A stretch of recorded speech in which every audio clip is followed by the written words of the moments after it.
उसके बाद हम आगे देखते हैं कि ये इवेंजलिस्टिक मिनिस्ट्री जो होती है इसका नेचर क्या होता है, यानी उसकी प्रवृत्ति क्या होती है। इवेंजलिस्टिक मिनिस्ट्री के बारे में प्रेरितों के काम उसके 8 अध्याय के अंदर एक बहुत महत्वपूर्ण बात बताई हुई है। एक सुसमाचार प्रचारक की जो सेवा होती है उसके बारे में बताया हुआ है। प्रेरितों के काम उसका 8 अध्याय और उसके 6 वचन के अंदर, जहां पर फिलिपुस की सेवा के बारे में बताया हुआ है। और फिलिपुस जो था वो सामरिया जो जगह थी इजराइल के अंदर, वहां पर जाकर के उसने सेवा करनी प्रारंभ कर दी थी जब यरूशलेम की कलीसिया के ऊपर भयानक सताव हुआ था और सब तितर बितर हो गए थे। और वो सामरिया के लोगों को यीशु मसीह के बारे में बता रहा था। हम उस वचन को पढ़ लेते हैं, प्रेरितों के काम उसका 8 अध्याय और उसके 6 वचन के अंदर क्या लिखा हुआ है। जो बातें फिलिपुस ने कही उन्हें लोगों ने सुनकर और जो चिन्ह वे दिखाता था उन्हें देखकर एकचित्त होकर मन लगाया। यहां पर बताया है कि फिलिपुस जो था उसने लोगों को कुछ बातें बोली, यानी कि वो लोगों को यीशु मसीह के बारे में बता रहा था, प्रीच कर रहा था यीशु मसीह के बारे में। और उसका संदेश जो था वो बहुत ही ज्यादा सिंपल था। उसका संदेश जो था वो सिर्फ यीशु मसीह था। ना तो वो रहस्यों के बारे में बता रहा था कि बाइबल के अंदर ये रहस्य पाए जाते हैं, ना ही वो कोई डॉक्ट्रिन्स के बारे में बता रहा था, ना ही वो बाइबल की गूढ़ बातों के विषय में बता रहा था। लेकिन फिलिपुस का संदेश जो था वो बहुत ही सरल था, बिल्कुल सिंपल था। वो यीशु मसीह को लोगों के सामने रख रहा था। एक इवेंजलिस्ट जो होता है, आप उससे ये बिल्कुल भी आशा मत करिए कि वो आपको बाइबल के बहुत गहरे गहरे रहस्य सुनाएगा। बिल्कुल भी आशा मत रखिए। आप एक इवेंजलिस्ट से ये आशा भी मत रखिए कि वो बाइबल की डॉक्ट्रिन्स आपको निकाल करके बताएगा, वो आपको समझाएगा। ऐसा भी बिल्कुल ना समझिए। लेकिन एक इवेंजलिस्ट जो होता है वो सिर्फ यीशु मसीह के बारे में प्रचार करता है। वो घूम फिर करके उदाहरणों के द्वारा, उसके सारे उदाहरण भी ऐसे ही होंगे, सिंपल उदाहरण होंगे। चाहे वो कहीं के भी उदाहरण लेकर के आए, कहीं की भी कहानियां लेकर के आए, उसकी कहानी का अंत जब होगा, उसके उदाहरण का अंत तब हो, जब भी होगा तो वो यही होगा कि यीशु मसीह ही उद्धार करता है। उसके संदेश का फोकल पॉइंट यीशु मसीह ही होगा। कोई भी सुसमाचार प्रचारक जो है वो बाइबल के रहस्यों के बारे में नहीं बताता है। उसका संदेश बिल्कुल साफ और सरल होता है। वो यीशु मसीह का परिचय पापियों से कराने के लिए आया होता है। एक सुसमाचार प्रचारक यदि 50 बार भी एक ही संदेश का प्रचार करेगा और आप 50 बार उस एक ही संदेश को यदि बार बार सुनेंगे, आप तब भी बोर नहीं होंगे। तब भी बोर नहीं होंगे। क्यों? क्योंकि परमेश्वर ने उसको उसी काम के लिए बुलाया है। उसी काम के लिए बुलाया है। देखिए, एक महान सेवक हुए परमेश्वर, उनका नाम था डेरिक प्रिंस। और डेरिक प्रिंस जो थे वो अपनी किताब के अंदर इस बात को लिखते हैं, अपनी किताब में इस बात को बताते हैं कि बिली ग्रैहम के संदेशों से वो बहुत ज्यादा इंप्रेस थे। बिली ग्रैहम एक इवेंजलिस्ट थे और उनके संदेशों से डेरिक प्रिंस बहुत इंप्रेस हुए और उनके कई सारे संदेशों को लेकर के डेरिक प्रिंस ने भी प्रीच किया। लेकिन डेरिक प्रिंस कहते हैं कि जैसा प्रभाव बिली ग्रैहम वही संदेश बोलते थे, तो बिली ग्रैहम जब बोलते थे तो जो प्रभाव होता था, वैसा प्रभाव जब डेरिक प्रिंस ने उन्हीं संदेशों को बोला तो वैसा प्रभाव नहीं आ पाया। रिजल्ट जो था वो वैसा का वैसा नहीं आ पाया। और क्यों नहीं आ पाया? क्योंकि परमेश्वर ने डेरिक प्रिंस को उस काम को करने के लिए बुलाया ही नहीं था। बिली ग्रैहम के संदेश जो हुआ करते थे वो बहुत ही सरल और सिंपल हुआ करते थे और उनके संदेशों का मोटिव, उनके संदेशों का फोकस सिर्फ यीशु मसीह के ऊपर हुआ करता था। लेकिन डेरिक प्रिंस जो थे उनको एक टीचर के तौर पर परमेश्वर ने बुलाया था, इसलिए वो उस सेवा को कर ही नहीं सकते थे। अगर कोई टीचर एक ही संदेश को 50 बार बोले तो आप बोर हो जाएंगे। कितनी बार एक ही रहस्य को समझेंगे? कितनी बार बाइबल की एक ही गूढ़ बात को समझेंगे? लेकिन एक सुसमाचार प्रचारक एक ही संदेश को 50 बार भी बोलेगा तो भी आप उसके संदेश के अंदर बोर नहीं होंगे। क्यों नहीं होंगे? क्योंकि वो सुसमाचार सुना रहा है। कोई गूढ़ बातें कोई रहस्य की बातें नहीं बता रहा। रहस्य एक बार खुल जाता है तो दूसरी बार उसको सुनने का हमारे को कोई मतलब नहीं होता है। हो सकता है हम दूसरी बार सुन लें, 10 बार सुन लें, लेकिन जो मजा पहली बार रहस्यों की बातें जानने में आता है वो 10 बार सुनने में नहीं आता है। तो इवेंजलिस्ट की सेवा इसी प्रकार की होती है। उसका मुख्य काम यीशु मसीह को लोगों के पास लेकर के जाना होता है। वो पापियों को यीशु मसीह से उनका परिचय करा देता है। उसके बाद एक इवेंजलिस्ट की सेवा का एक प्रमाण होता है। परमेश्वर एक इवेंजलिस्ट की सेवकाई के ऊपर अपने सिग्नेचर देता है। परमेश्वर के सिग्नेचर एक इवेंजलिस्ट की सेवकाई के ऊपर होते हैं। और वो क्या होते हैं? एक बहुत महत्वपूर्ण बात नए नियम के अंदर बताई हुई है। फिलिपुस जो था वो अकेला सामरिया में गया था। एक तो सामरी लोग जो थे वो यहूदियों से कोई व्यवहार नहीं रखते थे, यहूदी लोग सामरियों से कोई व्यवहार नहीं रखते थे। एक यहूदी होने के नाते वो सामरिया में अकेला जा रहा था, यानी कि उसका जान का पूरा जोखिम था। आज जैसे यहूदी लोग पैलेस्टीनियन टेरिटरी के अंदर नहीं जाते हैं, जाएंगे तो शायद ही वापस आएंगे, ठीक है। उसी प्रकार से उस जमाने में यहूदी लोग जो थे वो सामरियों की जो टेरिटरी हुआ करती थी उसमें नहीं जाते थे। अब फिलिपुस अकेला, कोई उसकी टीम नहीं थी, फिलिपुस इवेंजलिस्टिक एसोसिएशन नहीं थी, लेकिन वो अकेला पैदल पैदल चलता हुआ सामरिया चला गया। यानी कि सुसमाचार प्रचारक जो होता है वो निडर होता है, बेखौफ होता है। उसकी पहचान ये होती है कि वो डरता नहीं। डरपोक जो है वो सुसमाचार प्रचारक नहीं बन सकते। जिसको अपनी जान की कोई परवाह नहीं है वो ही सुसमाचार प्रचार का काम कर सकता है, सुसमाचार प्रचारक बन सकता है। सुसमाचार प्रचार करने वाला जो होता है वो बेखौफ होता है, वो निडर होता है। फिलिपुस अकेला सामरियों की टेरिटरी में चला गया था। मैं ये नहीं कह रहा हूं कि आप मूर्खतापूर्ण काम करें, मैं ये नहीं बोल रहा हूं। मैं ये नहीं कह रहा हूं आप ढिठाई करें, मैं वो भी नहीं कह रहा हूं। मैं एक नेचर बता रहा हूं। सुसमाचार प्रचारक का नेचर जो होता है, उसकी प्रवृत्ति जो होती है वो मैं आपको बता रहा हूं। और दूसरी बात ये होती है कि फिलिपुस की सेवा के ऊपर परमेश्वर ने अपने सिग्नेचर दिए थे। हर सुसमाचार प्रचारक की सेवा पे परमेश्वर अपने सिग्नेचर कर देता है, प्रमाणित कर देता है कि परमेश्वर ने ही उसको सुसमाचार प्रचार करने के लिए भेजा है।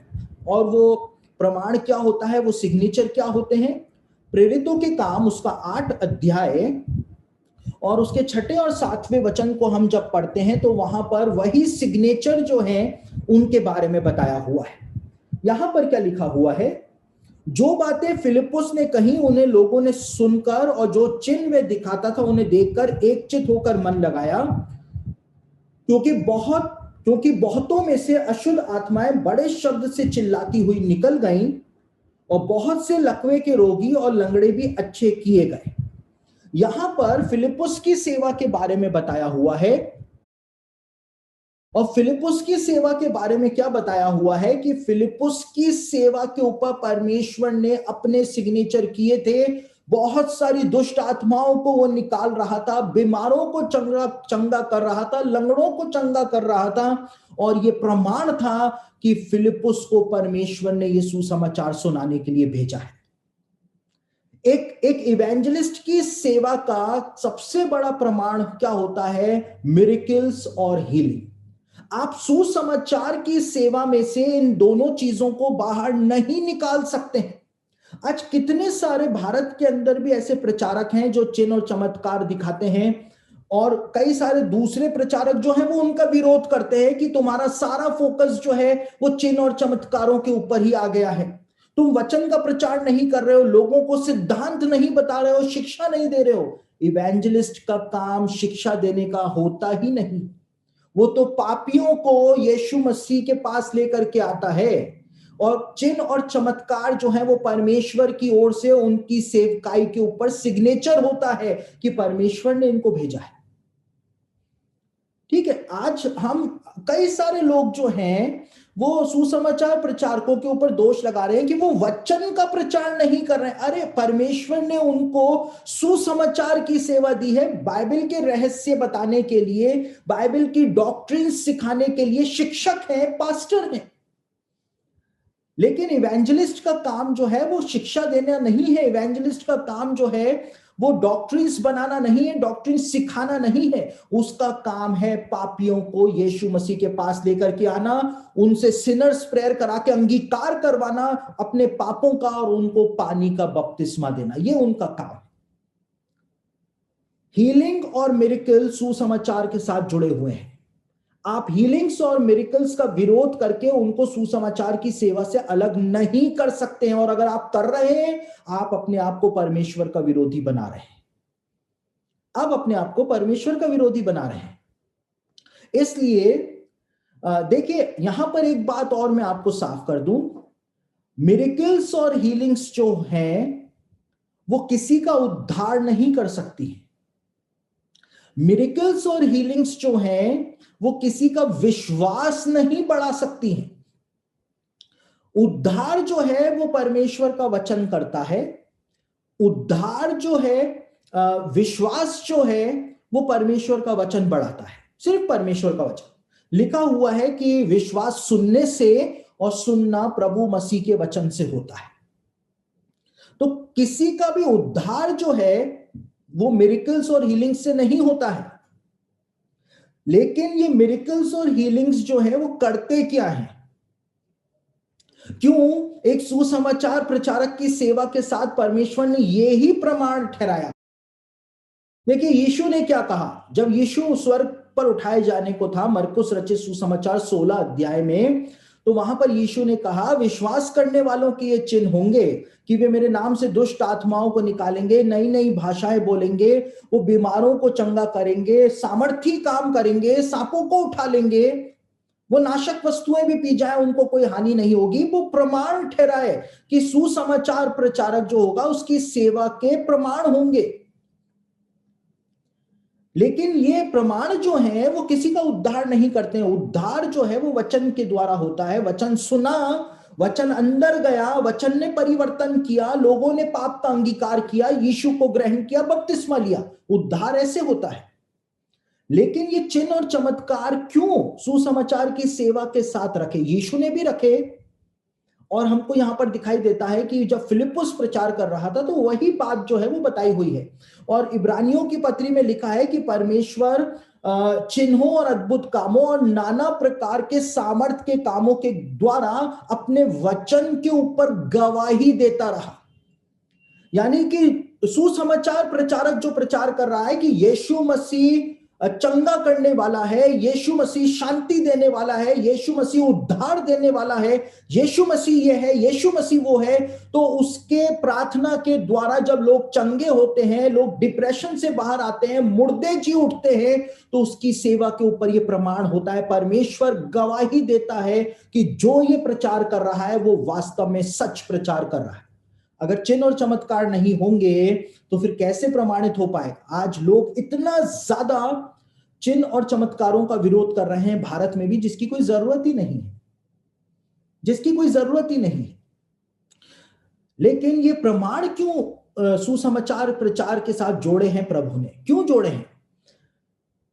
ये प्रमाण जो है यानी चिन्ह और चमत्कार लोगों का उद्धार नहीं करते हैं, लेकिन चिन्ह और चमत्कार लोगों का अटेंशन एक सुसमाचार प्रचारक की तरफ खींचते हैं, उनको अट्रैक्ट करते हैं। क्योंकि जब सामर्थी काम होते हुए दिखाई देते हैं तो लोगों का ध्यान खींचता है कि वास्तव में ये बंदा बोल क्या रहा है या ये बंदी बोल क्या रही है, और वो उसका वचन जो है वो ध्यान से सुनते हैं। और जब वचन ध्यान से सुनते हैं तो वचन उनके जीवन में काम करता है और वो उद्धार के पॉइंट तक पहुंच जाते हैं। और इसीलिए सुसमाचार की सेवा के साथ चिन्ह और चमत्कार भी जोड़ करके बाइबल के अंदर बताए गए हैं। दूसरी ओर बहुत सारे लोग जो हैं वो इस बात को कहते हैं कि देखिए आज सुसमाचार की सेवकाई जो है वो की जा रही है। पुराने नियम, नए नियम के अंदर भी सुसमाचार की सेवकाई के बारे में, सुसमाचार की सभा के बारे में बताया हुआ है, सर्विसेज के बारे में बताया हुआ है। लेकिन आज ये प्रचारक लोग जो है बस बस चिन्ह और चमत्कार की बातें करते रहते हैं। और ये कहां पर नए नियम में लिखा हुआ है? लोग कहते हैं कि संडे चर्च सर्विस में, या जो चर्च सर्विस होती है, जो सभा होती है, उसके अंदर ऐसे काम किए जाते हैं कि दुष्ट आत्माओं को निकालो, बीमारों को चंगा करो, लंगड़ों को चंगा करो। ऐसा नए नियम में तो कहीं पर भी नहीं बताया गया है। क्या नए नियम के अंदर भाई ऐसी कोई सर्विस, चर्च सर्विस के बारे में बताया हुआ है क्या, जहां पर वचन के साथ साथ ये चंगाई का कार्यक्रम भी होता हुआ हमको दिखाई देता है? कहीं बताया है क्या? लोग कहते हैं। उसका जवाब है कि आपने कभी भी नए नियम को सही तरह से पढ़ा ही नहीं है। क्योंकि प्रेरितों के काम उसका 8 अध्याय उसके 7वें वचन में आप पढ़ेंगे तो वहां पर ऐसी ही एक चर्च सर्विस के बारे में बताया हुआ है, जहां पर फिलिपुस जो था उसने चंगाइयां करी, भरपूरी से चंगाइयां करी, दुष्ट आत्माओं को निकाला और फिर वचन का प्रचार किया, और लोग जो है उन्होंने यीशु को ग्रहण कर लिया। लिखा है लोगों ने एक चित होकर के उसका वचन सुना। क्यों? क्योंकि मिरेकल्स जो थे वो गवाही दे रहे थे कि ये बंदा जो है वो गलत नहीं है, एक जेन्युइन बंदा है। और इसीलिए सुसमाचार प्रचारक की सेवा के साथ प्रभु ने आश्चर्य कर्मों की सेवा को भी रखा है।